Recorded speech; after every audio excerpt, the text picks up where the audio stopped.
नमस्कार, मैं हूं आपके साथ प्रदीप आजाद।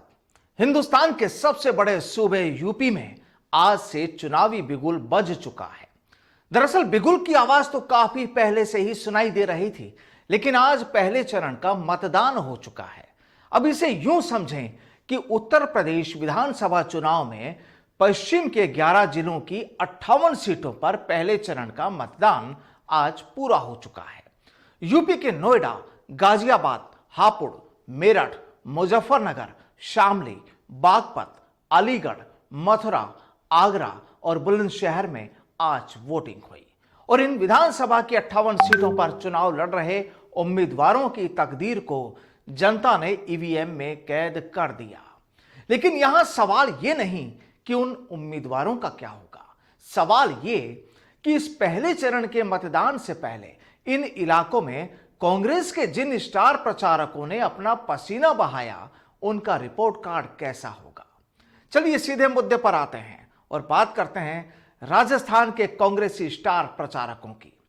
दरअसल राजस्थान से 3 नाम कांग्रेस ने स्टार प्रचारकों के रूप में चुने थे। सूबे के मुखिया अशोक गहलोत, पूर्व डिप्टी सीएम सचिन पायलट और धीरज गुर्जर। अब धीरज गुर्जर तो शुरुआत से ही वहां प्रचार में जुटे थे, लेकिन सचिन पायलट ने भी अपनी पूरी ताकत इस चुनाव प्रचार में लगा दी। बात करें अशोक गहलोत की, तो उन्होंने फिलहाल पहले चरण के लिए हुए चुनाव प्रचार से दूरी बनाए रखी। ऐसा क्यों हुआ, उस पर भी बात होगी। और बात सचिन पायलट को लेकर करें तो इन्होंने तो अपनी पूरी ताकत लगा दी। कांग्रेस आला कमान प्रियंका गांधी के साथ ये कदम से कदम मिलाते हुए चले। अब देखिए, पायलट ने पिछले कुछ दिनों में वाराणसी, गाजियाबाद, साहिबाबाद, मटनोरा, हापुड़, नावदा, वंकर, जेवर, जितका Mirpur, Anup Shahar, Aduki, Mathura, door to door campaign Aduki से मोहाली, सलारपुर, गौतम बुद्ध नगर, बिसरख, गौतम बुद्ध नगर और दादरी समेत कई विधानसभा इलाकों में कांग्रेस प्रत्याशियों के लिए डोर टू डोर कैंपेन किया, पब्लिक के बीच चुनाव प्रचार किया। हस्तिनापुर में प्रियंका गांधी के साथ ट्रैक्टर में हिचकोले भी खाए। तो जाहिर है कि जितनी प्रतिष्ठा उन उम्मीदवारों की होगी, उससे कहीं ज्यादा दांव पर होगी पायलट की प्रतिष्ठा। जनाब, सियासत में अक्सर यही माना जाता है कि किसका नाम कितना बड़ा है, और फिर अगर सब कुछ करने के बाद भी नतीजे यहां धरातल को छूते हैं तो कहानी कैसी होगी। जनाब, केवल यूपी में ही नहीं, राजस्थान में भी कांग्रेस के कई नेताओं की नजरें इस बात पर टिकी है कि सचिन पायलट ने प्रचार में अपनी पूरी ताकत झोंकी है। तो जाहिर है नतीजे भी इस बार चौंकाने वाले हो सकते हैं।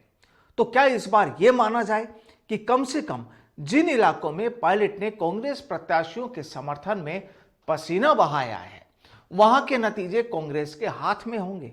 बहरहाल तस्वीर चाहे जो हो, लेकिन इतना जरूर है कि राजस्थान में पहले से ही भंवर जाल में फंसे सचिन पायलट की राजस्थान में प्रतिष्ठा काफी कुछ यूपी के आज हुए चुनाव पर भी टिकी है। क्योंकि अगर जिन उम्मीदवारों के लिए पायलट ने यूपी की पब्लिक से वोट मांगे और अगर वो अपने सियासी इम्तिहान में फेल हो जाते हैं, तो फिर राजस्थान में पायलट के खिलाफत करने वाले क्या कहेंगे, जानते और समझते आप भी होंगे। और अब आप ये भी समझ गए होंगे कि आखिर सूबे के मुखिया अशोक गहलोत साहब ने राजस्थान से यूपी तक का सफर क्यों नहीं किया। नमस्कार।